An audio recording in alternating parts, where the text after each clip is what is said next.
Hey guys, B Twice here. Today is Tuesday, June 22nd. Wanted to take a look at Elliot wave theory analysis on SPY and QQQ tonight to try to make sense of what we saw in the market today and what we could be seeing here in these upcoming days. Um, at these really high Elliot wave counts, it is obviously very, very choppy. Can be kind of hard to predict, but I do think either way we are going to see a slight pullback here on SPY. Based on what I was seeing yesterday, is I was actually leaning bearish, and that I thought we were going up for an ABC, and I thought we were going to have a blow off top today. With the price action we saw today, I actually closed just about all of my short positions. I'm not long either. I want to kind of see more clear direction of where this is going, just because this is an area where either we could come crashing down or we could rip to all-time highs, and we really just need to see what's going to happen here. So what I'm seeing is that we came down from all-time highs. We had an ABC move down here uh, for what I'm calling a W, or it's our wave 4 bottom. So it is possible that we have bottomed here. And now that it looks like we're having a clear 5 wave move up, it's making me think that I was wrong yesterday, and that there is a shot that we could have bottomed here and that we're going up for wave 5. Either way, we're still going to see a 3 wave move down. So we should be seeing a pullback here. Maybe tomorrow, maybe the next day after that. We could still extend a little bit higher before ultimately coming back down. Um, but I do think we're going to see at the very least a 3 wave move down to put us into this 424.18 range.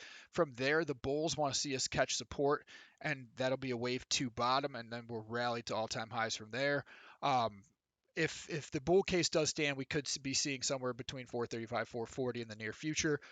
If the bear case stands and we get up to here, and it's really a wave X, then we could end up seeing a zigzag structure here all the way down, where we'd have an ABC move to here, then a little bit up, and then another ABC move down. So at the end of the day, this is kind of a weird spot to be trading, and you got to be pretty careful because either way, we should see a slight pullback, but the bears are going to see us going down between 410 to 403 or 412 to 403, while the bulls are going to want to see us catch support at this 420 range and launch back up to all-time highs. So with that being said, I'll be watching on a day-to-day basis, but at these choppy levels, it's kind of hard to predict what's going on, especially since how fast we were able to reach this potential bottom. So time will tell. Let's look at QQQ. Okay, so I actually went through on QQQ and completely recounted everything that I was doing, because obviously we ripped all-time highs today, and like I discussed yesterday in my video, that if we did break all-time highs, that I would have been wrong and my count was invalidated. So clearly we broke all-time highs today, my count was invalidated. We saw tons of strength across tech. It seems like the tech rotation I talked about a few weeks ago is happening sooner than what I expected. I expected a major pullback before tech rotation began, and obviously that didn't occur. So it appears to be really strong. Amazon's a really another really strong name right now. Apple's really strong. Microsoft's really strong. With that being said, I'll probably be doing a video on some of those here tonight if I have time, if not tomorrow. But with that being said, I went back through on QQQ and redid the whole count because I do still think there is a potential, just like SPY, that we're coming up to a top and we're going to see a pretty big flush. But there is also potential that we're going to all-time highs here, so or we're going to continue ripping higher and past where we currently stand now.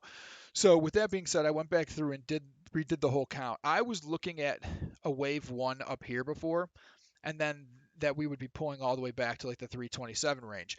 Now, what is entirely possible is that we actually already topped for wave 1 uh, back on like 614, and that we already pulled back and it was just a shallow correction for wave 2, and now we're in a 5 wave impulse up. So if you actually look and call this a wave 1, we actually our wave 2 bottom actually was the 61.8 retracement. So when you do an extension off of that, what you could see is that we could be going up for a wave 3 right now. It's just going to take us to 355. From 355, we're going to pull back to 350, and then from there, we're going to be going up to the 360 range. So if the bottom is in, and our wave 2 bottom was here, then we're going to be going up to our wave 5 price target of 360, and that would be the bullish price target. Now, with that being said, we could still have a blow off top, something up here, and this could actually be our wave 1. And if we do see that, then we're going to see the 3 wave move down here. So I would even say if even the bear price target would be 327. For QQQ. So I would say worst case scenario, we could be pulling back 327. Best case scenario, we're going up to 360. It's really hard to tell it at these levels. So we'll kind of just look for continuation, just be smart about stop losses. So if you guys like these videos, go ahead and hit a like and subscribe.